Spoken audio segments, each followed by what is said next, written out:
it's all ad hoc at saka yung iba-ibang ahensya like say DSWD, they do a good job but they have a full-time job sa mga indigents at saka marginalized sa society eh.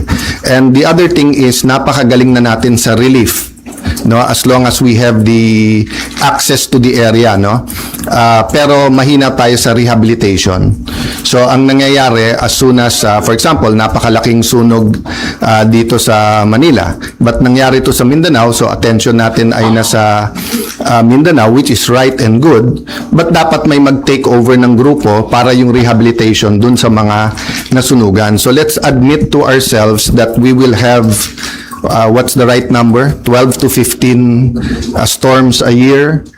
We have volcanoes that are active.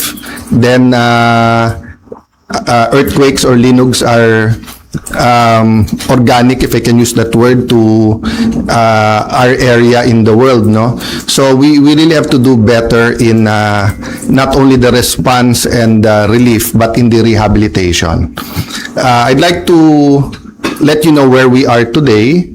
So all sides were saying na sana hindi maipit yung Senado. So early this morning or late last night, I sent a letter to our legitimate Secretary of the Senate. Legitimate because if you follow the rules, hindi siya pwedeng tanggalin kung walang 13 at hindi pwedeng palitan kung wala rin 13. So I'll make that clear, ha. Senate President Pro Temp, Senate President, Secretary of the Senate, o SAA, kailangan yan 13 ang botong ilagay, 13 ang boto pag tinanggal. Hindi nila sinunod yan. So meaning, hindi legitimate si Attorney Bantug, no? So having said that, ayaw namin maipit yung mga empleyado. So I sent him a letter to talk with Attorney Bantug and nag-offer kami kung gusto ni Senator Win, pareho na lang kami pipirma kahit walang designation. So I think the letter was delivered mga 8 a.m., a little bit past 8.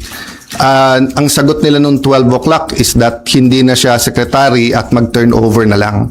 So I really want to avoid sa dami ng problema ng ating bansa that we have to write land bank, maipit yung sweldo ng mga empleyado and everything. And I'll never bend the law, nor will I bend the Constitution, but I will bend backward for our employees para hindi sila maipit sa gulo for as long as it doesn't bend the law.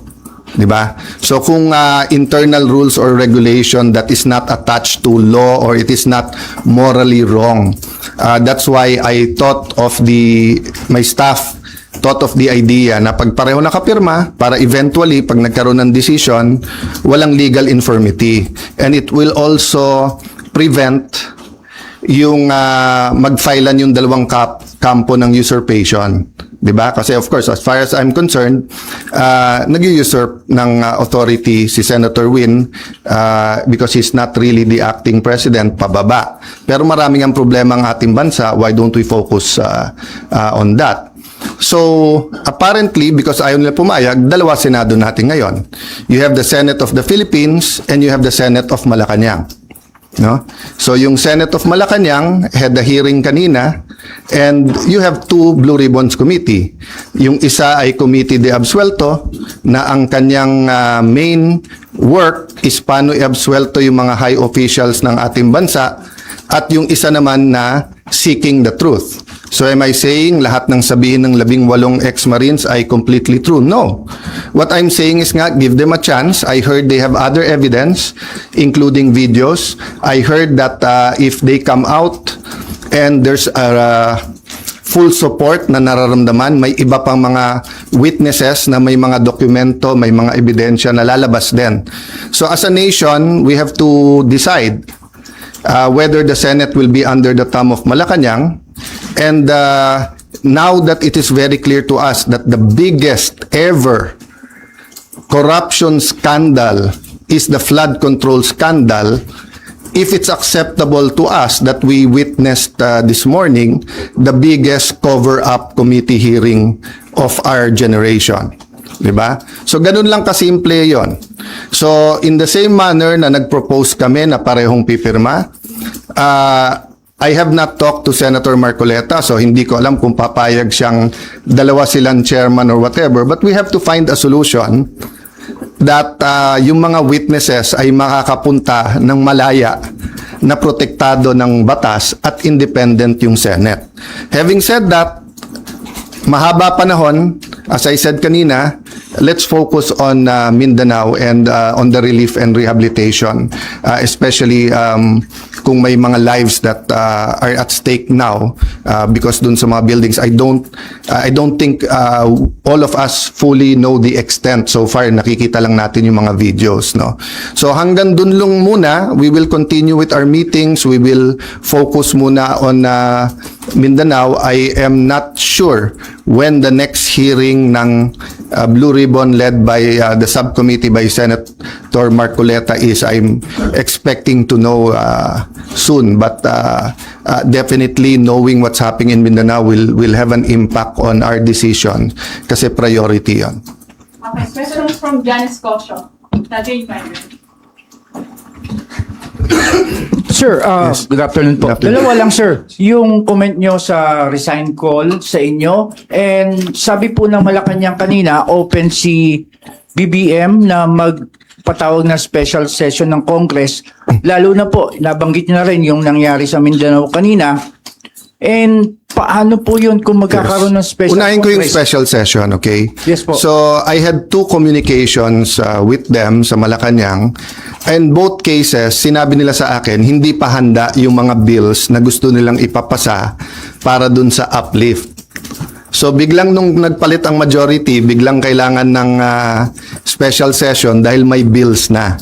Actually, kung may official silang bills, dapat na i-file na yon para na-refer na sa committee, di ba? So, sabi nila, inaayos pa nila. But having said that, kung bigla nilang naayos from the time I had discussions with them, may LEDAC, pinospone nila the day before, tinawagan ako ng secretary na head, and then sabi niya, sir, pwede ba ituloy bukas? Sabi ko, kayo nag-postpone, ready ako. Tapos hindi rin naman nila tinuloy. Yung sinasabing magtrabaho tayo, nagtatrabaho kami, ready kami magtrabaho. Sila nag-walk out, kaya nagkaroon din kami ng parliamentary tool na ginamit. Sinasabi ni Senator Lacson paulit-ulit, and I feel bad for the generals, and I apologize in behalf of the whole Senate, both the majority and minority. But nakita nyo naman, after nila kinonvene illegally ang session, ano bang ginawa nila? Nag-adjourn sila sine die. Ang calendar natin pwede pa hanggang Friday. Hindi naman nila tinuloy yung session ng Thursday, Friday. Sasabi nilang mga gusto nilang ipasa eh. So, ang problema natin sa kabila ay double standard. Iba ang sinasabi, iba ang ginagawa. So, doon naman sa nananawagan na mag-resign, as I said, pag-usapan na lang natin in a few days after yung focus tayo sa Mindanao, but especially yung mga former presidents, yung mga nagkampi-kampi na mga Marcos na rin, papasalamat ako sa inyo sa call nyo na mag-resign ako bilang Senate President kasi ibig sabihin, nire-recognize nyo pa rin ako as Senate President. Kasi kung hindi nyo na ako nire-recognize as Senate President, ba't kayo nananawagan na mag-resign ako as Senate President? Di ba? Sir, kung gamitin ng Malacanang itong nangyari sa Mindanao, No, patawag na any special session that will redound to the good of the Filipino people is welcome. The special session is in the Constitution. Yung ginawa namin nung bago matapos yung bago mag-sinedie is precisely because aagawin nila yung committees at kailangan matuloy yung hearing tungkol sa Blue Ribbon. Having said that, Mindanao is now. Diba? They need the attention now. So if there's needed legislation, good. We will meet right away. If not, then tulong-tulong tayo. But aside from that, let's remember that the committees can continue to work. Nung pinauwi ni Senator Win, nung Thursday, yung mga empleyado, may Senate hearing pa si Senator Pia. So hindi totoo na hindi nagtatrabaho. Wala tayong dapat conflict kung may kailangan yung ating bansa.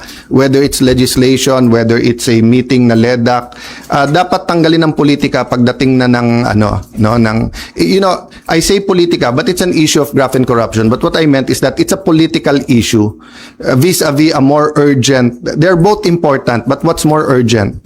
You can postpone a hearing. You cannot postpone a rescue mission. You cannot postpone yung paghatid ng mga relief, di ba? And then, yun nga, hindi natin nararamdaman pa ng husto, pero the economic crisis is here. And every month until the end of the year, it'll get much worse before it gets better. Because nga, tuloy-tuloy ang problema sa Middle East, di ba? So, maraming tinatamaan dyan. Supply chain, presyo ng dollar sa peso, presyo ng diesel at ng gasolina, kakulangan ng fertilizer, taas ng presyo ng fertilizer, desisyon ng Vietnam at saka ng desisyon muna ng India kung bibigyan tayo ng magbebenta ng fertilizer, desisyon ng India at saka ng Vietnam kung magbebenta ng bigas o hindi, desisyon ng Indonesia whether mag-export sila ng coal o hindi. All of these are kumbaga sa relo are moving parts na walang makakahula o makakapredict. So in that sense, kailangang magtulong-tulong talaga yung ating bansa.